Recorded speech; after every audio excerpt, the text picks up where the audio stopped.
Okay, what do you do when your Mac completely crashes and you need to restore from a time machine backup? Well, first you press the Command and R key when you boot up. Make sure you have an internet connection. In this case, we have a wired Ethernet connection via the Thunderbolt port. And what it will do is it will do an internet recovery. Now this is for machines that shipped with Mountain Lion. In this case it's a 15-inch MacBook Pro.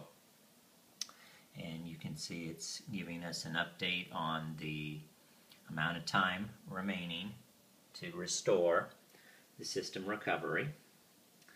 And